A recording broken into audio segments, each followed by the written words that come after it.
കേന്ദ്ര ബജറ്റിൽ കേരളത്തോടുള്ള അവഗണനയ്ക്കെതിരെ മുഖ്യമന്ത്രി പിണറായി വിജയനും പ്രതിപക്ഷ നേതാവ് വി.ഡി. സതീശനും രംഗത്ത്. ഇന്ത്യയുടെ ഭൂപടത്തിൽ കേരളമുണ്ടെന്ന വസ്തുത കേന്ദ്ര ധനമന്ത്രി വിസ്മരിച്ചുവെന്ന് മുഖ്യമന്ത്രി വിമർശിച്ചപ്പോൾ ഇതാണോ ബി.ജെ.പിയുടെ വികസിത കേരളമെന്നായിരുന്നു പ്രതിപക്ഷ നേതാവിന്റെ ചോദ്യം.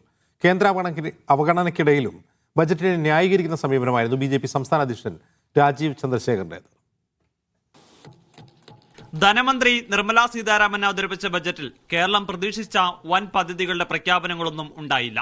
കേന്ദ്രത്തിന്റെ കേരളത്തോടുള്ള വിവേചനത്തിന്റെയും അവഗണനയുടെയും രേഖയാണ് ബജറ്റെന്ന് മുഖ്യമന്ത്രി പിണറായി വിജയൻ പറഞ്ഞു.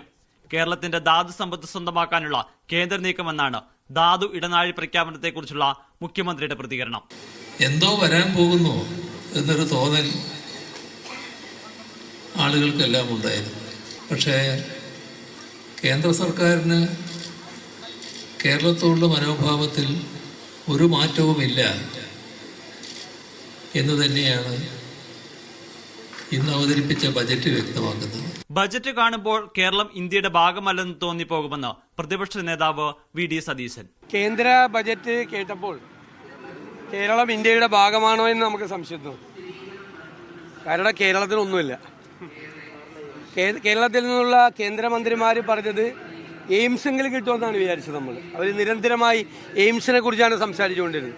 എയിംസും ഇല്ല, അതിവേഗ റെയിൽപാതയും ഇല്ല, കേരളത്തിന് വേണ്ടി ഒന്നുമില്ല. കേന്ദ്ര ബജറ്റ് വളരെ നിരാശപ്പെടുത്തുന്നതാണെന്ന് ധനവകുപ്പ് മന്ത്രി കെ.എൻ. ബാലഗോപാൽ പറഞ്ഞു. ബജറ്റ് ഇപ്രാവശ്യം അവതരിപ്പിച്ചിരിക്കുന്നതിന്റെ അടിസ്ഥാനത്തിൽ നോക്കുമ്പോൾ വളരെ നിരാശാജനകമാണ്. ഇന്ത്യൻ എക്കണോമിയെ അത് നിരാശാജനകമായ അവസ്ഥയിലേക്ക് എത്തിക്കുന്നു വ്യക്തമാവും. കേന്ദ്ര ബജറ്റ് കേരളത്തോടുള്ള യുദ്ധപ്രഖ്യാപനമെന്ന CPM സംസ്ഥാന സെക്രട്ടറി M.V. ഗോവിന്ദൻ. എല്ലാ മേഖലയിലും അവഗണന മാത്രം നൽകിയ കേന്ദ്ര ബജറ്റ് ധനകാര്യ വകുപ്പ് മന്ത്രി ഇന്ന് അവതരിപ്പിച്ചിരിക്കുക. യാതൊരു കാര്യവും കേരളവുമായിട്ട് ബന്ധപ്പെട്ട് ചെയ്യില്ല എന്ന വാശി, കേരളത്തോടുള്ള ഒരുതരം വെല്ലുവിളി, ഒരുതരം യുദ്ധപ്രഖ്യാപനം, അതാണ് കേന്ദ്ര ഗവൺമെന്റിന്റെ ഭാഗമായിട്ട് ഇപ്പോഴും നമ്മൾ കണ്ടത്. ബജറ്റിലെ വിവേചനത്തിനെതിരെ സമരം നടത്തുന്നത് UDF ആലോചിക്കുമെന്ന് P.K. കുഞ്ഞാലിക്കുട്ടി പറഞ്ഞു. ഒരു ഗവൺമെന്റ് നാട്ടിലെ മറ്റ് പ്രതിപക്ഷം പറയുന്ന മാതിരി പറയാനല്ല ഇരിക്കുന്നത്. ഗവൺമെന്റ് കേരളത്തിന്റെ അവകാശം വാങ്ങിയെടുക്കാനായിരിക്കുന്നത്.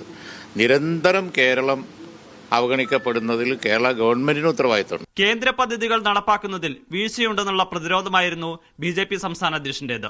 കിട്ടുന്നില്ല എന്ന് പറഞ്ഞു നടക്കുന്ന ലെഫ്റ്റ് സർക്കാരിനോട് എന്റെ ഒറ്റ ചോദ്യമുള്ളൂ, നിങ്ങൾക്ക് തന്ന കാര്യങ്ങൾ എന്താണ് നിങ്ങൾ നടപ്പിലാക്കാത്തത്? കേന്ദ്ര ബജറ്റിൽ കേരളത്തെ അവഗണിച്ചതിനെതിരെ തിരുവനന്തപുരത്ത് AGS ഓഫീസിലേക്ക് AIYF പ്രവർത്തകർ മാർച്ച് നടത്തി.